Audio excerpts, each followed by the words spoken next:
2025 Westmoreland County Museum's Lecture Series. This month, we are excited to announce our first event in a series of monthly events that will cover topics such as the history of education at A.T. Johnson, which is what you're seeing tonight, love and marriage in the 17th and 18th centuries, the true story of Eliza Madison, genealogy courses, Westmoreland County's pirates, privateers, and thieves, indigenous people of the Northern Neck, and Westmoreland County churches. Additionally, we are planning some other fun events, such as an Antiques Roadshow and a Children's Day Camp. So please stay posted and keep watching on our Facebook page, and you will also be on Instagram and so forth. Check and see what's going on. We'll be doing a lot of events this year. And if you have any ideas about other topics you would like to hear and learn about, please let us know. We are thrilled that tonight's event is being co-hosted with A.T. Johnson Museum. A.T. Johnson's director is Marion Beanie Ashton, a lifelong resident and 1968 graduate of A.T. Johnson High School. She and our esteemed guest, Dr. Lois Harrison-Jones Fears, also a graduate of A.T. Johnson High School, will be providing insightful information about the history of education at A.T. Johnson. It is an exciting lecture commemorating the legacy of African Americans in Westmoreland County's pursuit of access to higher education. So please join me in welcoming A.T. Johnson's director, Marion Ashton, to the podium.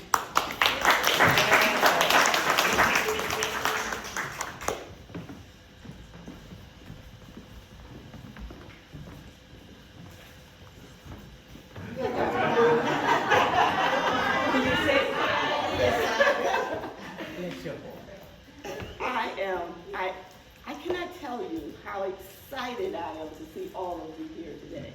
It is such a blessing. It really is. But my task of introducing Dr. Fears, it's almost like when someone comes, you go to school, and your first day of school, and they go, "What's your mother's name?" And you go, "Mama," right? Yes. Dr. Fears, I have known her she has known me my entire life. So it's really kind of hard to introduce your family member because you know everything and they tell you to weed out the bad stuff, but you don't know which one. But let me just say, Dr. Fears is really the example of the student that A.T. Johnson always said, "This is who you are." Dr. Fears went to the 1- and 2-room schools here in Westmoreland County. Dr. Fears came to A.T. Johnson. Dr. Fears left A.T. Johnson, and I think she went to like 12 universities or something. But the thing that's as important as the trail that she made in education is the trail that she never forgot. She never forgot to come home. So we never feel that she is a guest. We just say, "We're glad to see you." And we're so glad that whenever we ask Dr. Fears to come back and tell us of her journey and what this county did to propel her, it is unusual that people will say, "Yes, I'd be glad to. Just let me know when and where." I have never, ever had to say, "Please, please, please, oh please." Never. I've never had to say, "We don't have any money." Because she already knows. She's also the chair of the board here at A.T. Johnson Museum. So I am going to act like I'm very professional, and Dr. Jones, Dr. Harrison-Jones, she was Harrison here, and the other thing that she has done that students here were taught to do was to reach back and give back. Her mentor here was Sidney Jenkins, who was a teacher here and a librarian. When I grew up and she thought I would maybe needed a mentor, she became my mentor. So that's why I'm having a difficult time pulling out things that I need to share with you, because she has shared so much with me. And the reason that I am here today is because of people like Dr. Pierce. And she has taught me that you reach back and give back, because she reached back and gave back. Sibby reached back and gave back. And these were choices, not jobs. Dr. Pierce, graduate of A.T. Johnson High School. And not just any A.T. Johnson High School. The state of Virginia says we were A.T. Johnson Colored High School. Yes. So we were special. Yes. Dr. Pierce, the first woman superintendent of schools in Richmond, Virginia. The first African American woman superintendent in Virginia. So I had to say that twice. She was the highest ranking administrator in Dallas, Texas Independent School District. First woman superintendent of schools in Boston, Massachusetts. The first African American woman superintendent, let me say that again, in Massachusetts. African American. Say that. She has an honorary law degree from the Mount Ida College in Newton, Massachusetts. She has an honorary doctorate degree from the New England School of Law in Boston, Massachusetts. Let me just say, when we first opened this museum, every person's name tag said student historian. We had no idea of the number of history makers and firsts that came out of the school. But we were so proud that we had the vision to say student historian, because every one of our students were and are historians. So I have to go by just Dr. Lois Harrison-Jones, then I can tack the fears on it. Okay, good evening, everyone. Good evening. It's a pleasure to be home, and as Marion has said, I've known her all her life. She didn't like me. In fact, I think was a little jealous. She knew that Sibby and I had not only a relationship as a guidance counselor, as a librarian, as a friend, and a colleague, and she was just a little kid running around. So I think maybe Sibby implied that maybe she really liked me, and Marion didn't.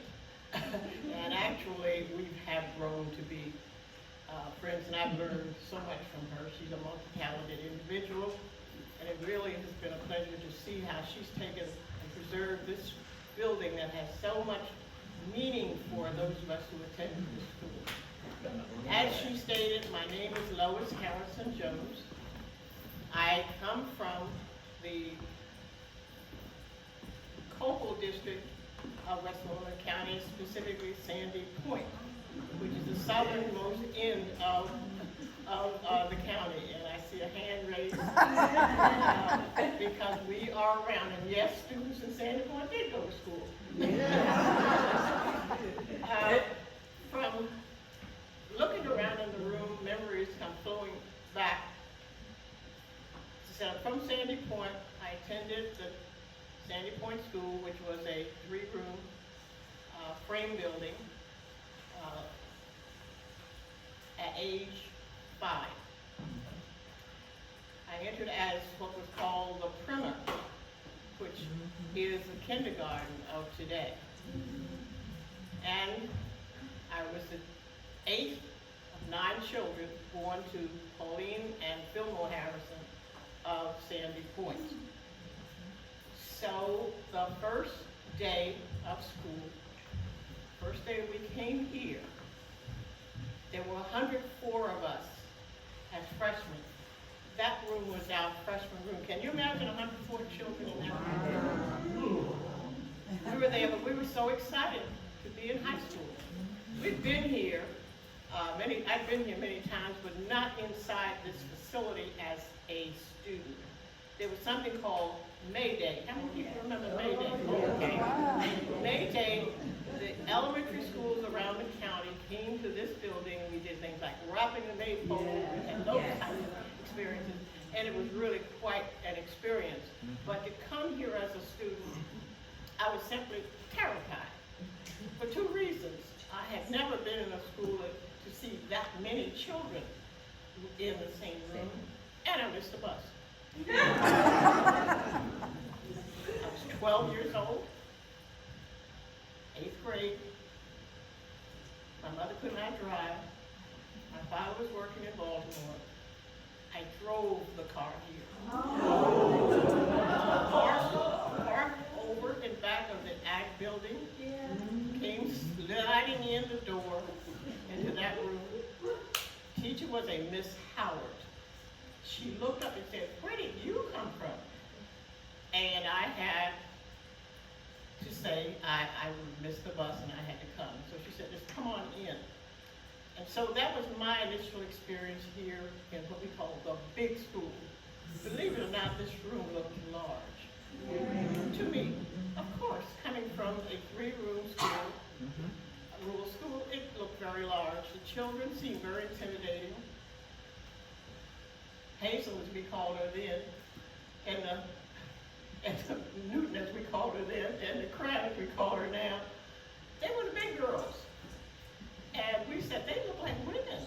They look like little girls.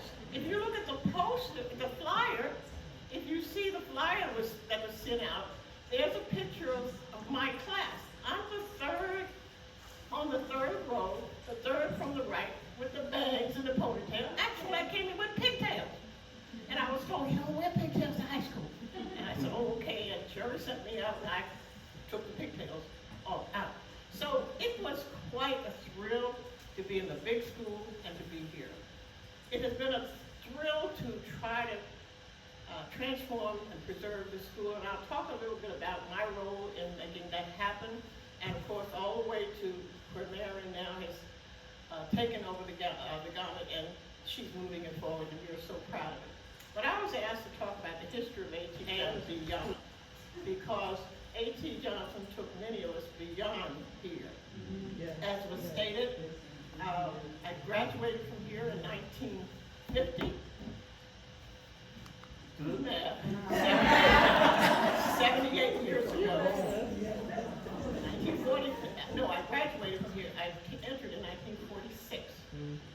From here, I was fortunate with the help of people like Sylvie Jenkins, James Benton, and others to garner, and Joseph Rowe, to garner a 4-year scholarship to Virginia State College, as that was called at that time.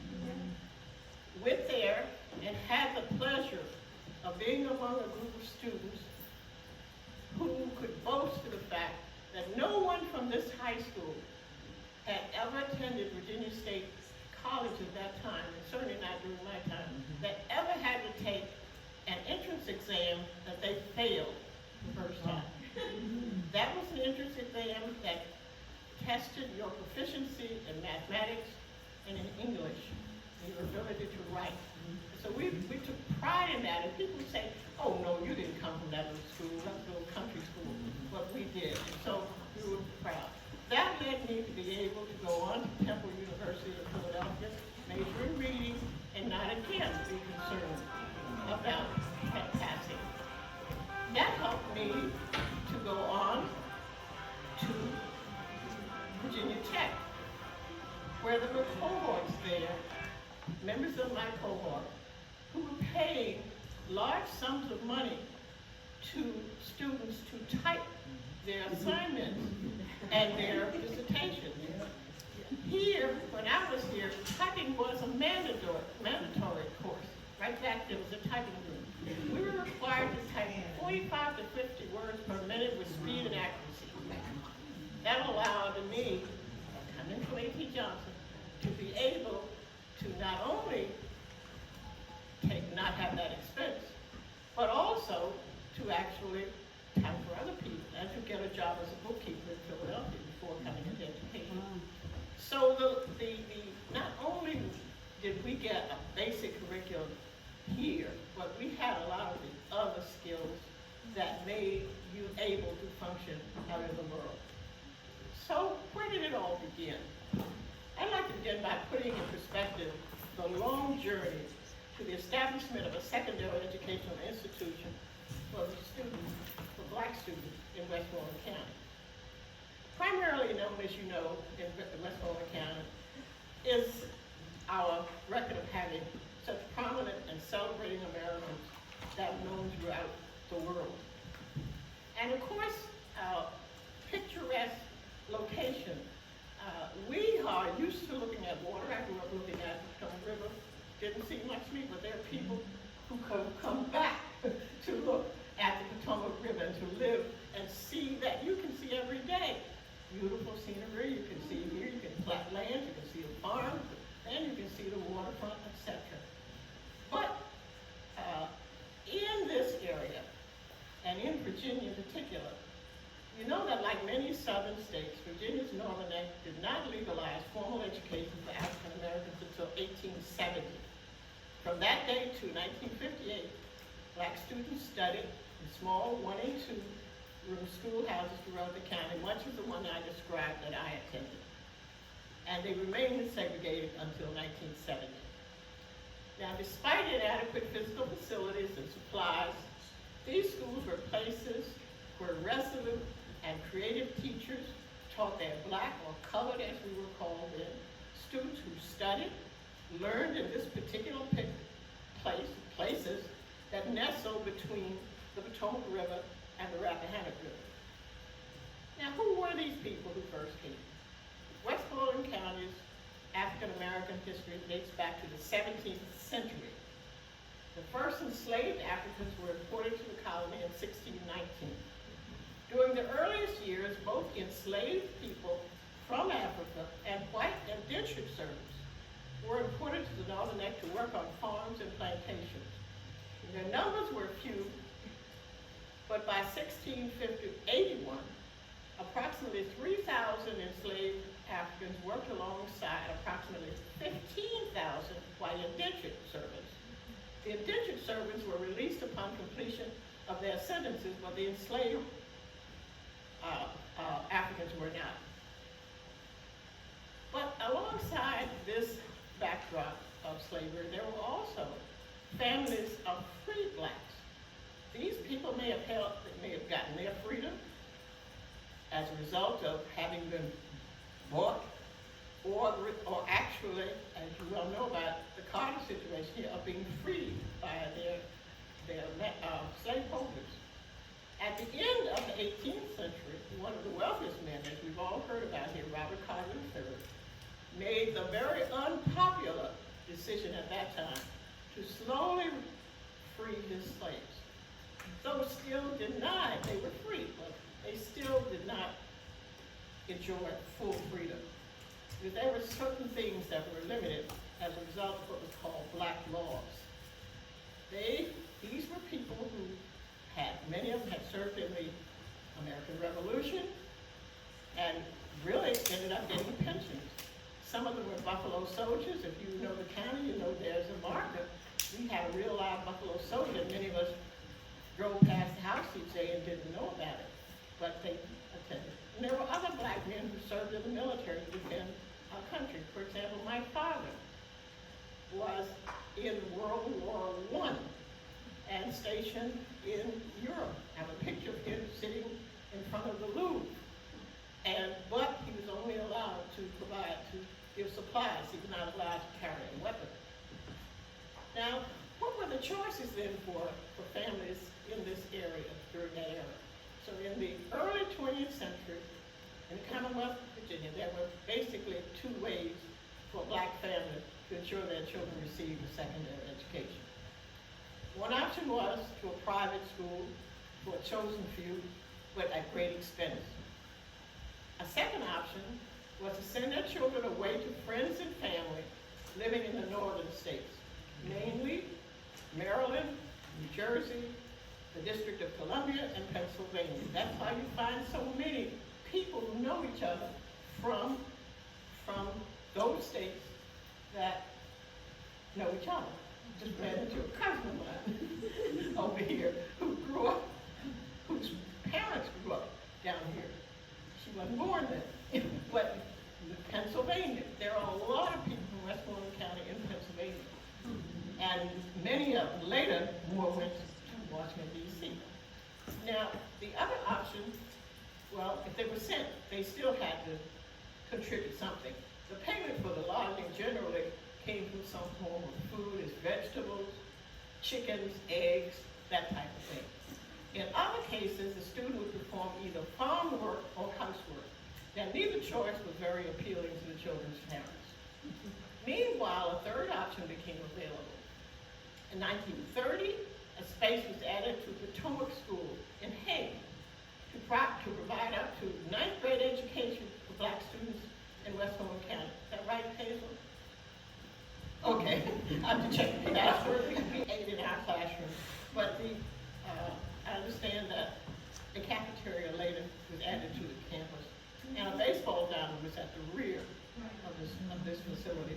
So I refer to it as a campus, because it did have, when you have a school, you have a main building, you have and that was not just a vocational building. I mean, it was, the boys worked on engines down in the basement. They did all sorts of things. It was a forerunner to, we didn't have, of course, computers, but it was a forerunner to a tech school.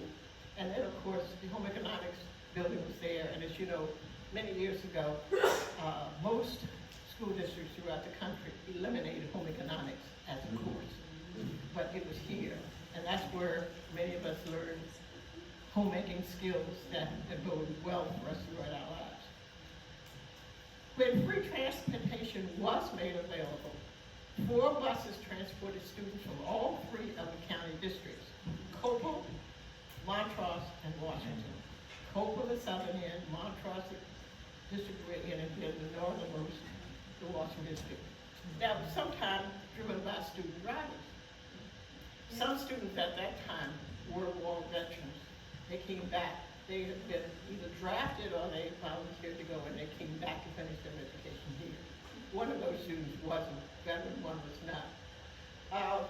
The bus that I rode was referred to as who remembers what the bus from San Antonio was called? What? The Cracker Box. The reason it was called the Cracker Box had to do with its age and its structure. It was a wooden kind of thing that was set on wheels, that's all. And it was natural. It wasn't heated, and you know it didn't have any air conditioning. And it was arranged so that you sat on the outer side facing inward, and then they had something down in the middle, and you sat on either side of that. And you were crowded in there, so you didn't get cold anyway, because it was so crowded. That bus was owned by Mr. Warren Stewart. Yes. He owned and he drove the bus, I think, my first 2 years. After that, it was driven by a student driver, Herbert T. Gaston. They called him Taylor Gaston. Is he in the room? He said he was coming. Well, okay. He drove that bus, and he told me, and he clocked it, the distance from where he picked that bus up to when it drove on this ground was 61 miles, 122 miles a day round trip. He was a student who worked before he came to school, drove the bus, took class, went home, worked again on the farm, and was back the next day. I don't have a record of what the attendance was like, but as you know, it probably had a lot to do with weather and all those kinds of things. The bus from the northern end of the county, in the Colonial Beach area, was driven by another school driver, W.D. Bankett. We knew him as Danny Bankett then. And those two of them were commuting here. He had said he was coming here tonight. They were 1949 graduates of A.T. Johnson High School. That was a little infamous class. They were kind of older guys, many of them had been in service, And they had cars. I remember Banker had a car, that type of thing. We thought they were men because they were grown and driving buses and that sort of thing. But as far as I know, I don't believe any of them really had an accident. And they were very responsible as drivers, student drivers. In the 1960s, now, two large structures were annexed. The two buildings that go that way. That was just open land, I guess, where you had a gym and a lot of additional rooms and where we're now using for other purposes. The school's facility was integrated in the 1960s, and it admitted its first non-African students in the 1970s. The school was changed from a high school to a junior high school in September 1970 and to a middle school in 1999. And in 1998, A.T. Johnson School, this portion of the school, closed its doors as an operating school. Anxieties and concerns were rampant about the future of the building. Some concerns included fear of the demolition of this building, because that had been rumored, or use it as a surplus facility, or even perhaps a bus barn. The school alumni were particularly disturbed about the possibility of discarding this historic educational landmark in Westmoreland County that had played such a significant role in the education of students and service and to the community in general. I was working in Dallas at the time, and I was called among others. We rounded up former graduates of this school, or even attendees from, I think, as far west as Nevada and whatnot. And we convened a meeting, in fact, at the home of Danny Bankett in Upper Marlboro, Maryland, to talk about how do we respond to this as a collective. That took place by our moving to various parts of the area where we felt that persons who had attended the school might have migrated away from Westmoreland County. We met next in Philadelphia, where my sister lived, and she was a 1946 graduate of the school. That was our second meeting. It was very well attended. And we did that sort of thing. We moved around, and we talked, and we felt, well, let's do it in an orderly way. We were all supposed to be now professionals, most of us, and let's do it in a professional way. Let's not do the yelling and screaming and acting out and being counterproductive. So we met with county officials, etc., and proposed a plan to them, and letting them know that we felt very strongly about it, and that could be very useful use of this building. And after not a great deal of discussion, then with the help of then Reverend Dow Fisher was very instrumental in working with us, with county executives. I think Gerald Rohn was at that time the president of the Alumni Association. That was formed, and we were able to come to an agreement with the county that we would indeed assume responsibility for making sure that this building was turned into a museum, and for much of it would be turned into community use, because the building really didn't have places such as this size, moderate-sized places. Not everybody wants to go out and reserve a major ballroom somewhere in a big hotel and pay a lot of money. And so in this building, we had wedding receptions, birthday parties, committee meetings, and that sort of thing. And so that was how this was used. And of course, we tried to use the museum as a place where you will see as much as we were able to collect of the documents, the artifacts, other memorabilia that relates to not only just this school, but education in this county as well. So if you have not gone through the museum and read some of the captions and the like, I would invite you to do so. I mentioned that then the young ladies, Marion and Gladys and others, decided they were going to really put us on the map, and that's when we got our road sign, our marker. And it's out there for all to see. It's on this side of the road, easy to see, and it's related to this building, so you can't mistake whose marker is it. It's ours. But the Alumni Association said, well, we should do something else. Mary mentioned reaching back. We said, maybe a lot of us would not have gone to college had it not been the support of this school.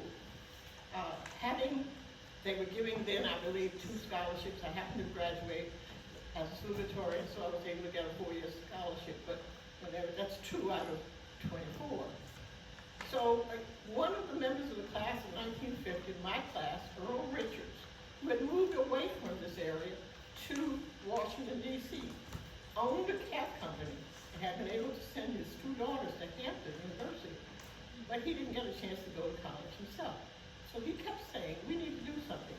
And so with his push and with his financial support and his continued support of the family once he passed away, we formed a scholarship that will range from, how much is it now, this grad, 2,000 or 4,000, which is it? What's the amount of the scholarship now? It depends. Yeah, we, all our fundraising, we give back. So it may be, if we don't have but 1,000 to give, that's what we give. If we have 4,000, we're going to give it to students. And they will, it's students who have been admitted to an institution. It's not always a 4-year college. It could be a community college. It could be to a tech center, to a technical center. Because now, if you are a computer technologist, you make quite a nice sum of money. So we give annual scholarships to students. And then, of course, we use our museum for many purposes, such as one tonight. But it's made, if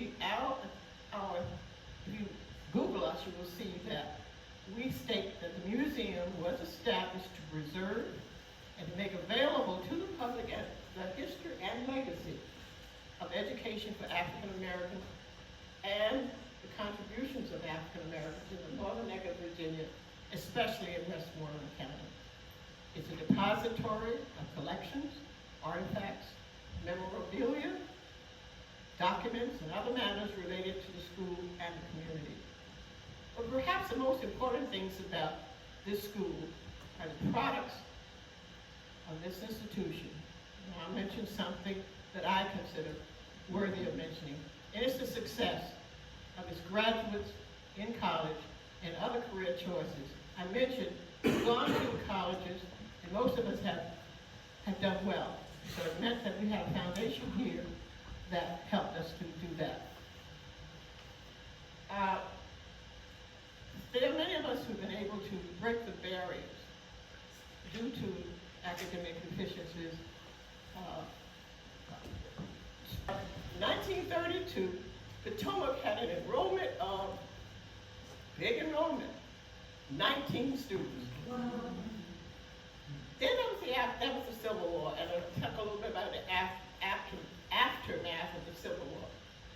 So in the immediate aftermath of the Civil War, an African American church might be used as a schoolhouse during the week, and the churches held fundraising to support their students and teachers.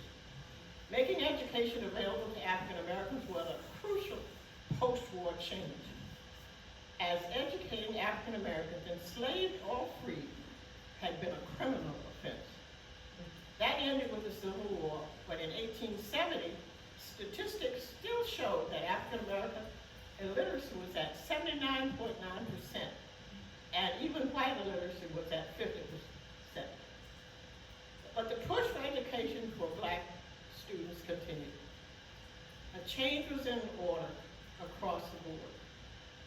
And William H. Ruffner, that some people might remember, the first state school superintendent, wrote an act that provided free education, although it was segregated, for students regardless of color. Numerous small African American schools sprang up again around the country, even more, that ended, though, with the completion of elementary education.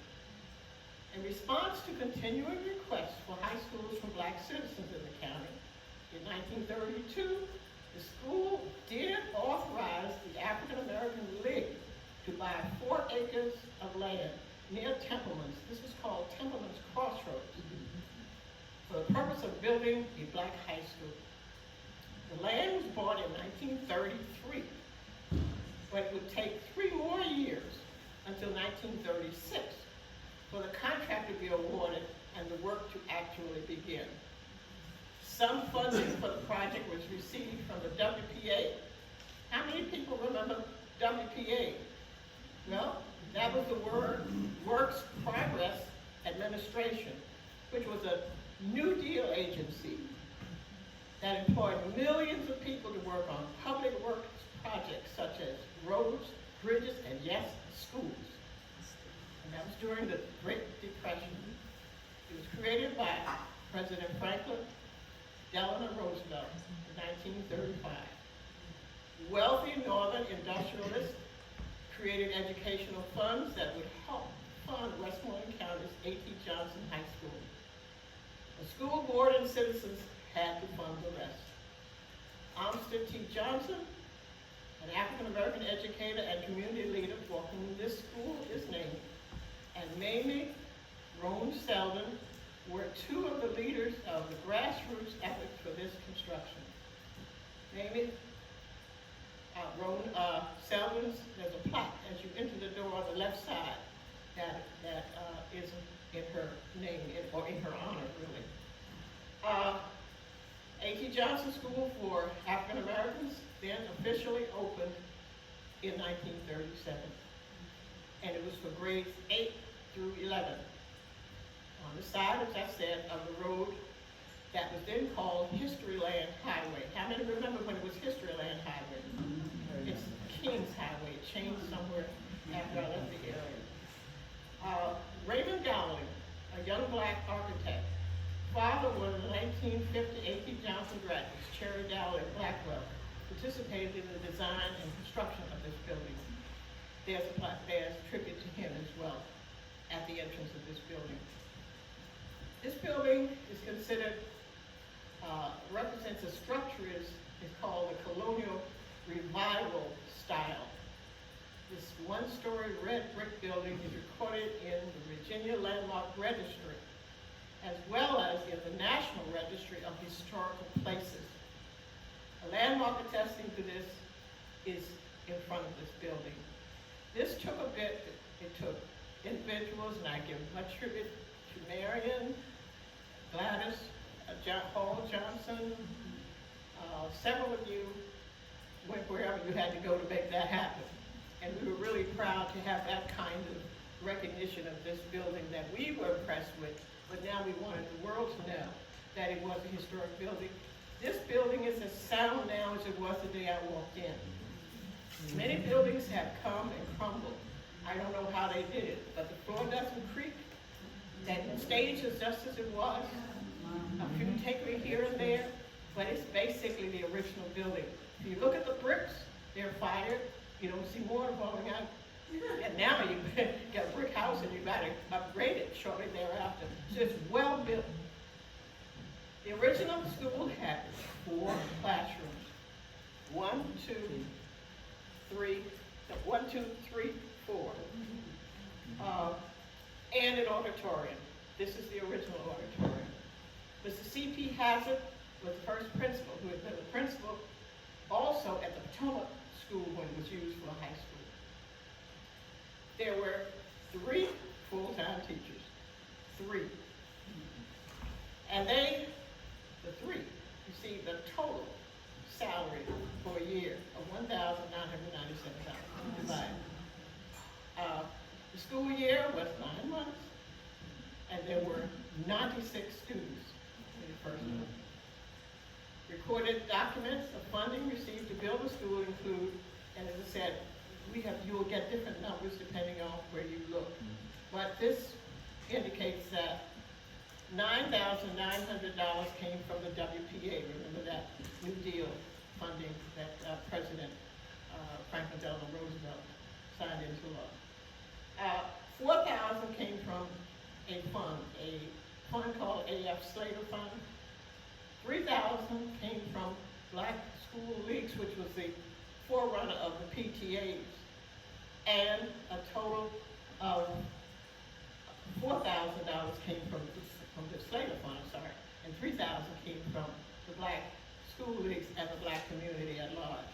And then finally, $6,800 came from the school board. So that means that this school was built probably for about $23,700, 1937. Try building one today. The last school that I think I was responsible for building, I think was in Dallas, or I don't know if it was in Dallas or Richmond. But as I recall, we started with something like about $12 million, and by the time we got through, I've forgotten how much it really was. But at that time, that's what the school started as. Well, let's say it continued to improve and develop. This is one thing I can say. We didn't get everything initially, but people were so committed to making this school all it needed to be for those students that they kept pushing and pushing. And finally, a functioning bathroom, because the bathrooms the spaces were there, so they designed, like, they even had a space for a tennis court. Nobody knew how to play tennis. It was there. So when these bathrooms were made functional, spaces were there. A typing room, as I said, was added right in between those two back there, a tiny little room. And the library, the space that's there now, I'm not sure what they use that for, but we had no library. As I recall, Cindy Jenkins was the first librarian that we had here, and she was. I don't think we had one before that, but we had books. People would bring their own books here, and I have some textbooks now that I had. That we would exchange gifts in the third grade, and I had one that I've had ever since then. And so you valued books. You didn't write in them, you kept them. And if you have to change the law in Virginia, was then and probably now, that every 6 years you were supposed to have your textbooks evaluated by a state board, and they would be upgraded. And of course, we had books that were 12, 15, and whatever. We passed them down to our siblings. But there were two exterior buildings. They were the ag building, which was back here. There was a cot for boys only. Sherry and I wanted to take a course, wouldn't let us.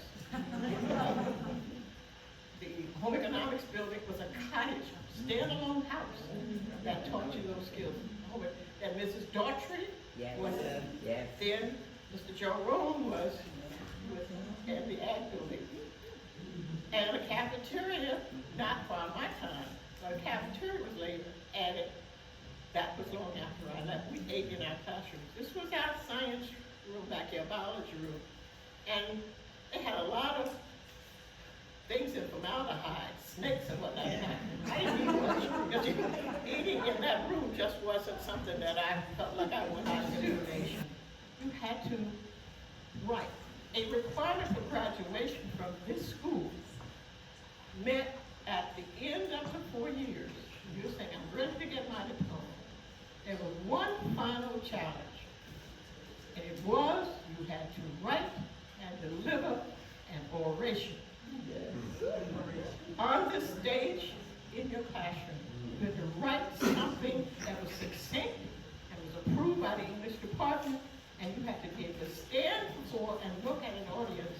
You can faint all you want to, but you're going to have to stand up and you can say, I'm nervous. You get nervous as you want to get.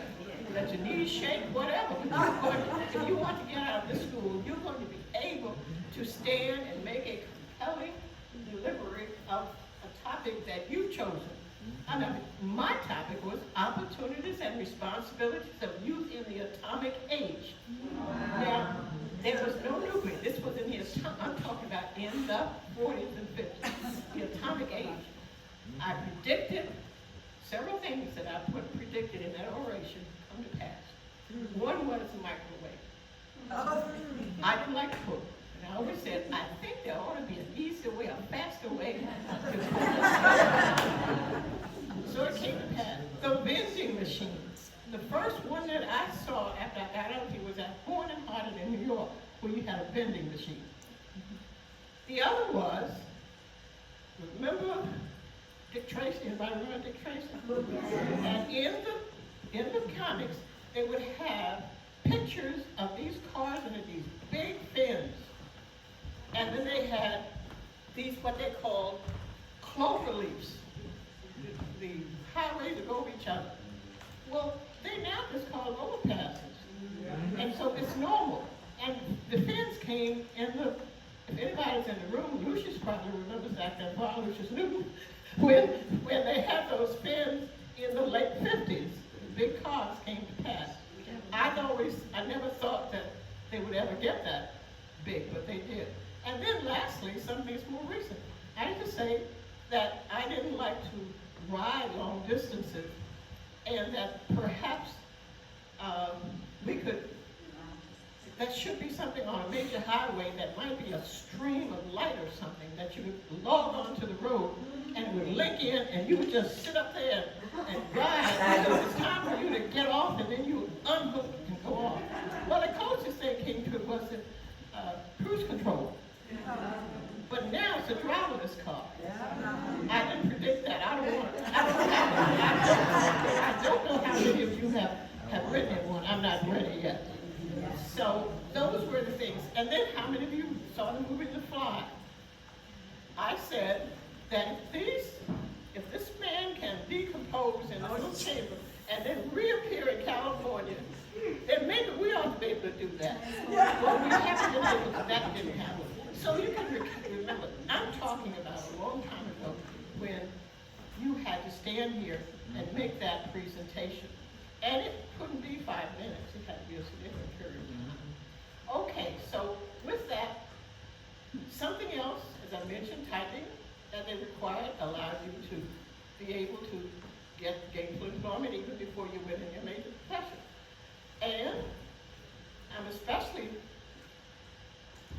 I spoke about not anybody failing, etc. But I think this was a very no-nonsense school. Principal at the time was Leroy Richardson, and I understand they've always had tough principals here. I know everybody was very much remember Mr. Hassett being somewhat tough, and we remember Mr. Richardson as sort of a no-nonsense person, maybe not as stern as Mr. Hassett, but no-nonsense. Most of the teachers were no-nonsense people. They were not your pals. They made it very clear. There's a difference here. I'm the teacher, you're the student. And you kept that distance, and you learned to respect them quite a bit. So when it comes to rigor, what do we remember most?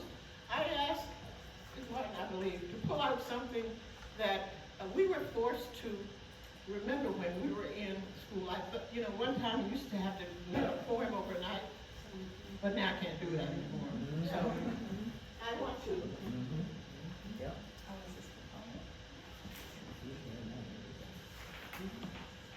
Share with you something that I don't know whether it was Miss Jenkins or whoever it was. And that's why I asked you, Mary. I thought you'd have it right away. It was Langston Hughes' poem. It's a poem that's the mother to a son. And it was kind of the way our parents wanted us to remember about our journey to wherever we were, to this institution, to get an education. And this mother writes to her son. She's an African-American mother. She says, well, son, I'll tell you, life for me ain't been no crystal stair. It's had tacks in it, and splinters, and boards torn up, and places with no carpet on the floor, bare. But all the time, I've been climbing on, and reaching landings, and turning corners, and sometimes going on in the dark, where there ain't been no light. So boy, don't you turn back. Don't you sit down on the steps, because you find it's kind of hard. Don't you fall, don't you fail now. For I am still going, honey. I'm still climbing. And life for me, son, ain't been no crystal stair.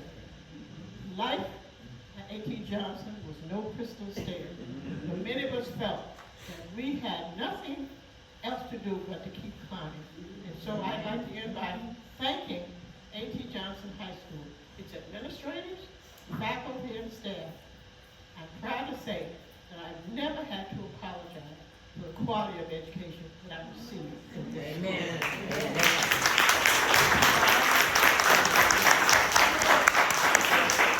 that heretofore perhaps kept us moving forward. And I will talk about like this county, like the first, for instance, Stanley Dixon, first black African American school board president.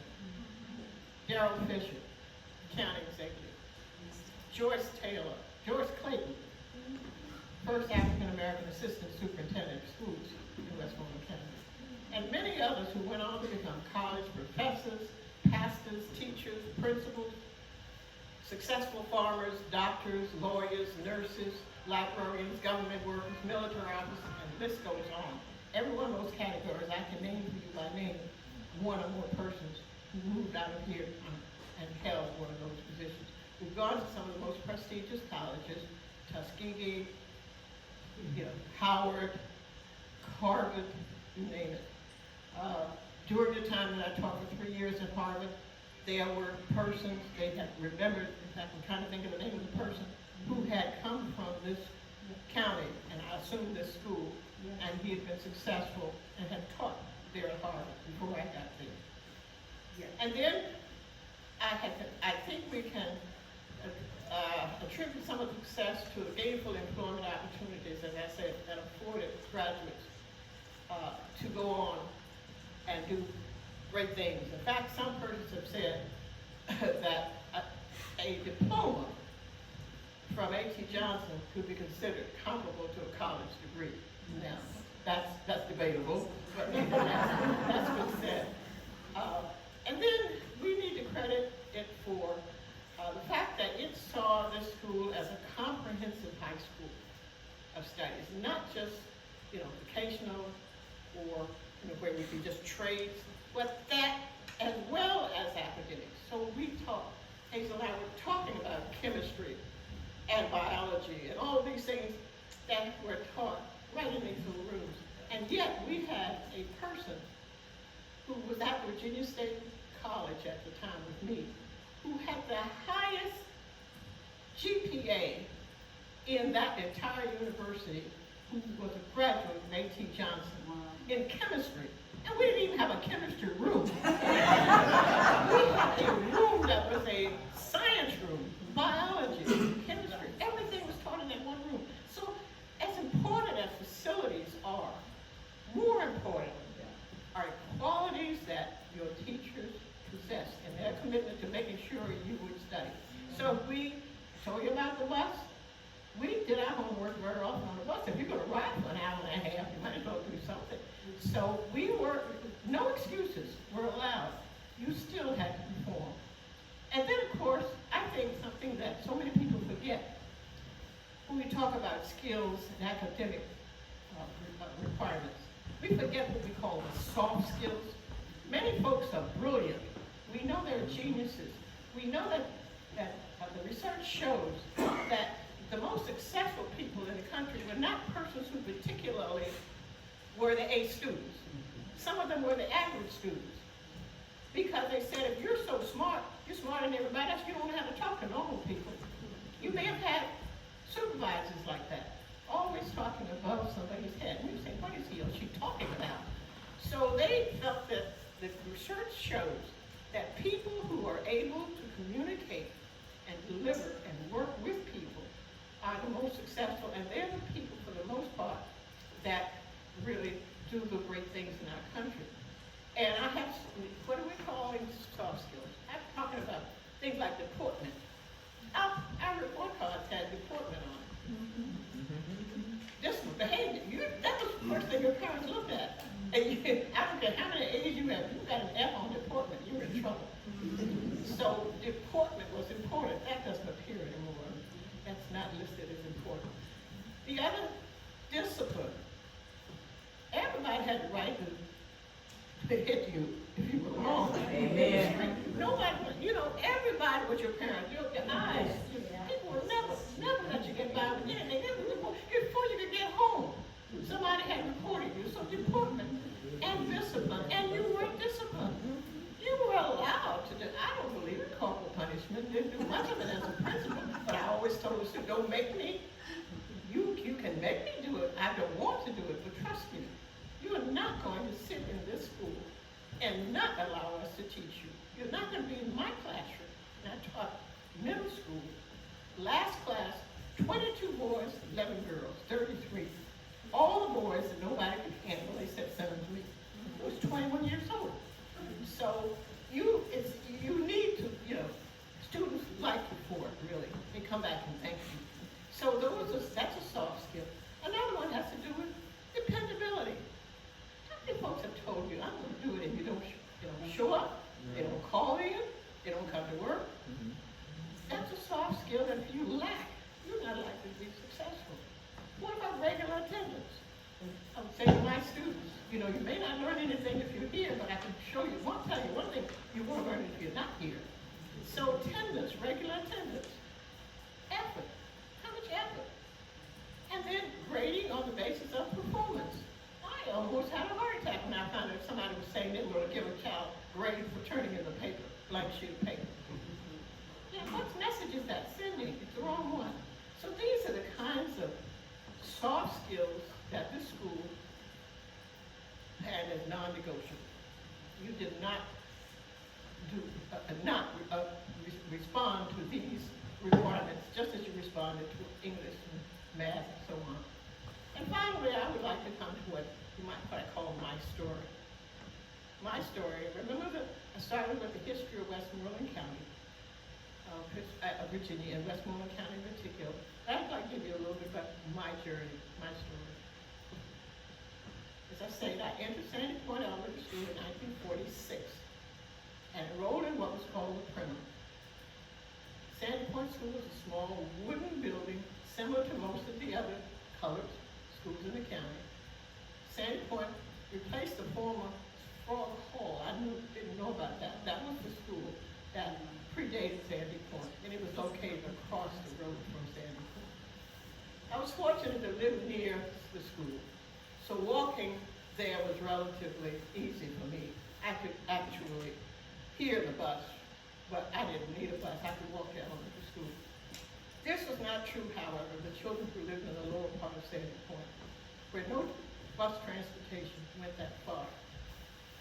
The Cracker Box at the corner of Southwest Store began my approximately 1 hour to 1.5 hour ride to A.T. Johnson School.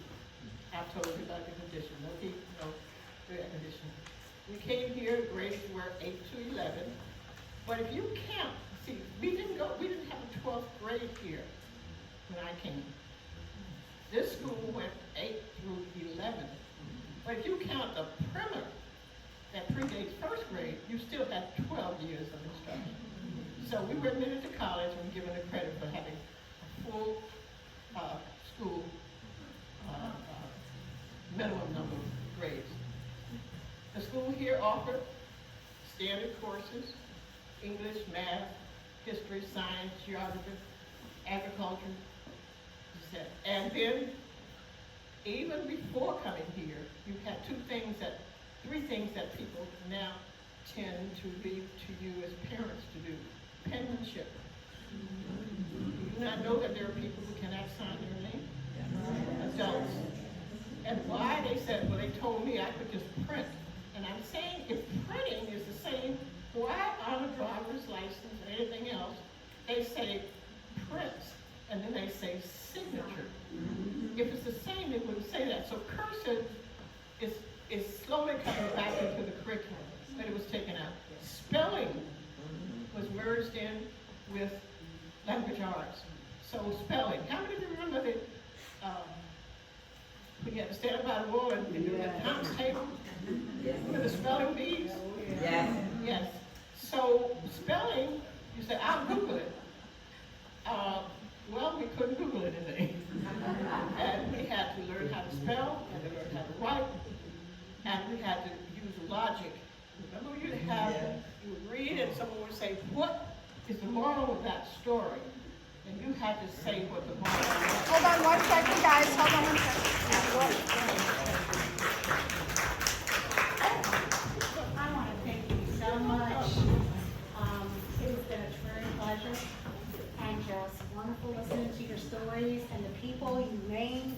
as a daughter of a principal that was in Westmoreland County, and a student who came through A.T. Johnson later. Just listening to you was wonderful. Well, that's a wonderful memory. Well, thank you so much. You're welcome. I didn't question about All right, we are going to open for question and answers just in case. Sure. But I first want to just let you know this is the beginning of something nice. We are the A.T. Johnson and the Westmoreland Museum. We're creating a series of history topics, but we're talking about Westmoreland's history. And we can't tell one story without the other story. And this idea of marrying these two museums for this came about on a general conversation. The other thing Dr. Fierce forgot to tell you is that as a student here, the one thing you learn to do is talk. We were having an off-the-record conversation and realized that not only may we be cousins, we knew so much of the same that had taken place in Westmoreland. And it gave birth to the idea of let us be the vehicle for others to come and tell their story.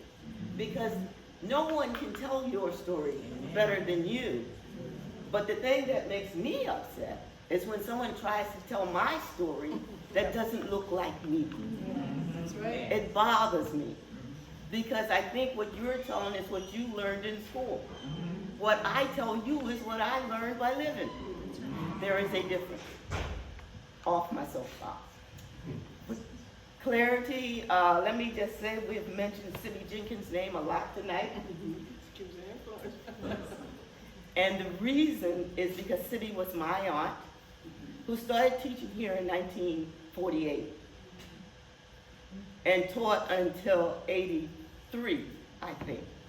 So when we talk about this as homecoming, it's homecoming as soon as you walk through the door. Now, when it became a middle school, then we had a diverse family that we saw on a daily basis. So there's hardly anyone in Westmoreland County that went to middle school that did not come here. So our family grew, and it grew in such a great way. And the footprints have gone out. But let me say you can now turn your phones back on.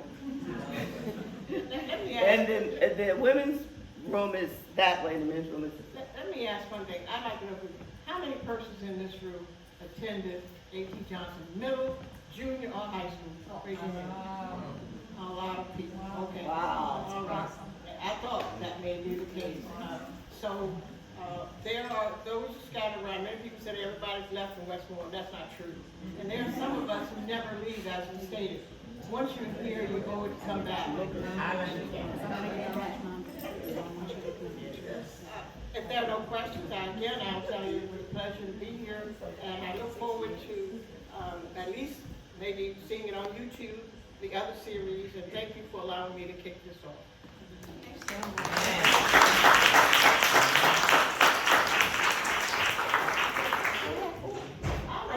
I am in trouble. This gentleman walking around is my husband. And I want to know that he is a member of the A.T. Johnson Association. So we let anybody just join us and whatnot. And I want to tell you, he has a story of his own. Over here is a picture of Rosa Parks, and she was his neighbor. She knew him as a little boy, and he picks up and has pictures of her. In the back, standing in front of the stage, Tuskegee Airman. His father was a Tuskegee Airman. So he is pictured around his room, a little bit of history here. Someone pointed, did some of the people come in the room that I mentioned? I saw somebody. Oh, I thought maybe the two bus drivers had come.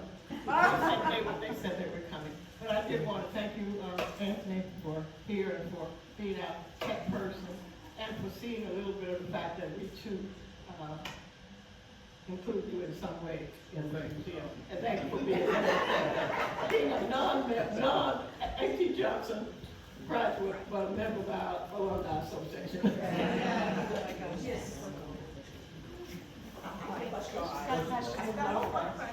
a seat. When did the school, you said the school went to the 11th grade, when did it become the 12th grade? Because it did. I'm not sure, I was. 1952. Wait, 1950 when it finally became. 1952. Yeah, and 52. 12th grade. Okay. 1952. Yeah. Because, there was no well, when I was here, there was no junior high school or middle school. You stayed at elementary school to the 7th grade, and then you came here at 8. But as I said, because we started a year before the 1st grade, we counted up, we still have 12th grade. Yes. You mentioned there were two schools in Sandy Point, Yeah. one somewhere There across. was one across the road on the other side on the site where what they call Captain Billy Smith's Yeah. house was built. There was a school over there. I never knew it was torn down before I was old enough to know. It was over in Sandy Point Street. Well, I understand Frog Hall, okay, was the name of Sandy Point. Probably the one that I went to, as opposed to. The one that you went to was Sandy Point. That's what I thought, so maybe one across was. That was torn down. You would have never known. It was torn down before I went to school. Yeah, but I mean, in history, and looking back, and if you look at the Rosenwald schools, and there's a Frog Hall.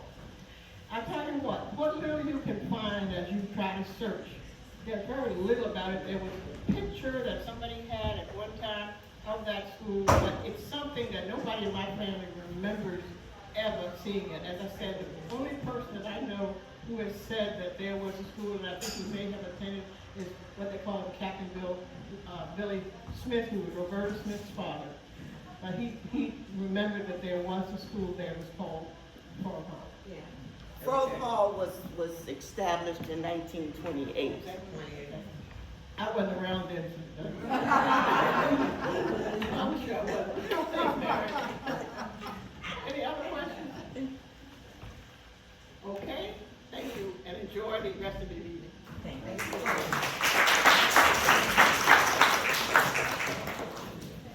Once again, I just want to thank her, and like I said, she brought back so many names and memories for me as a daughter of a principal in the county.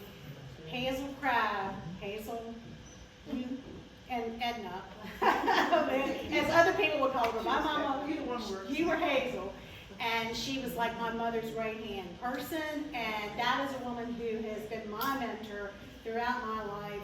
I'm on the school board now, I've been on the school board before, and that woman is in front of me every month to make sure I'm seeing things, and we talk, and we discuss what should be and could be.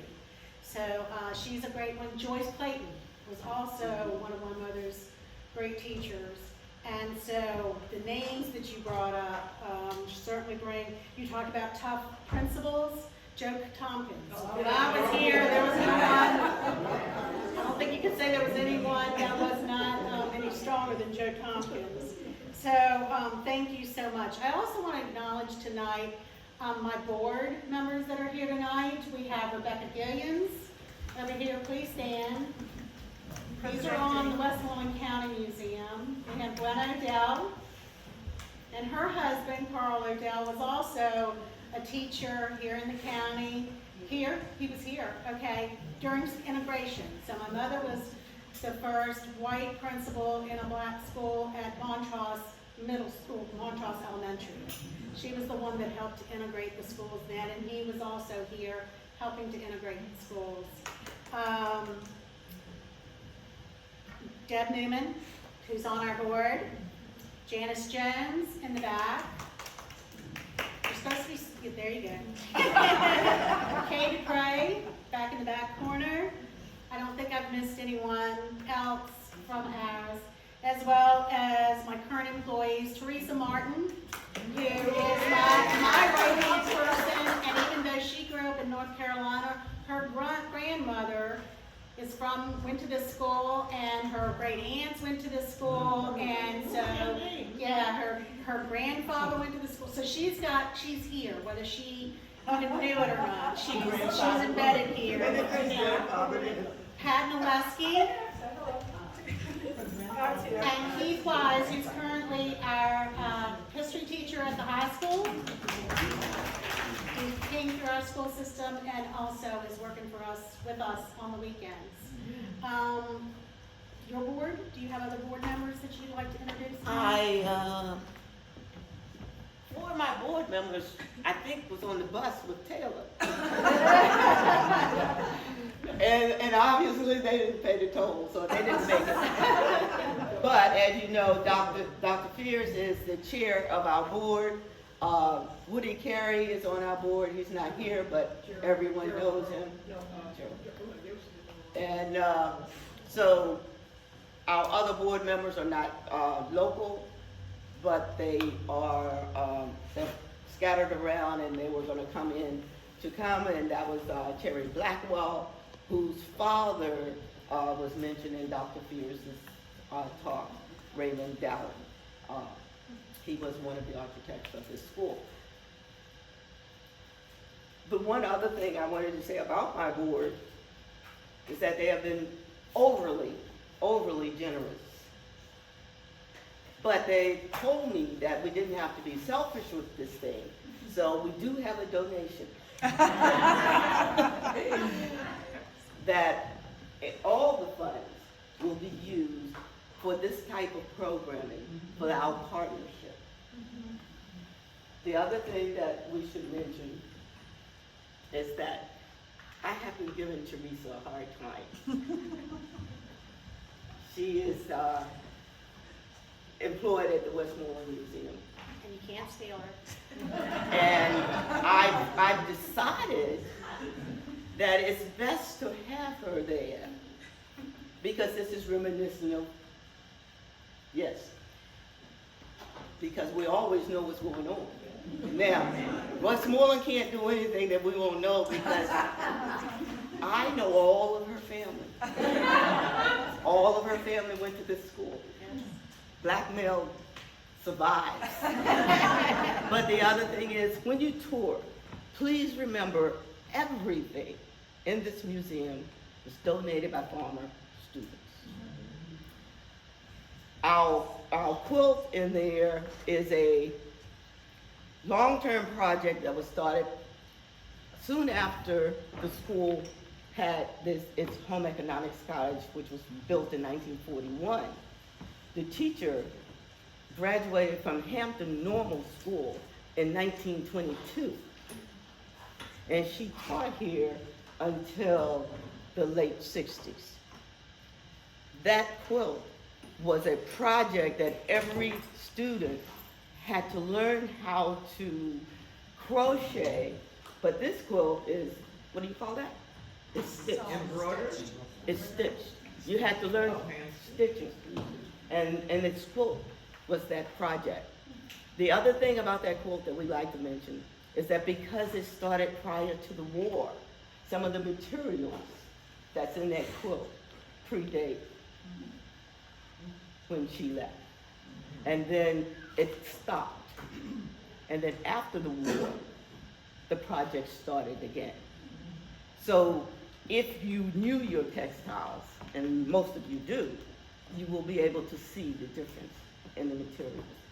The other thing that we like to remind folks that we didn't always have electric lights. So when you walk through the first door here, reminiscent of days of ore, we have a lamp.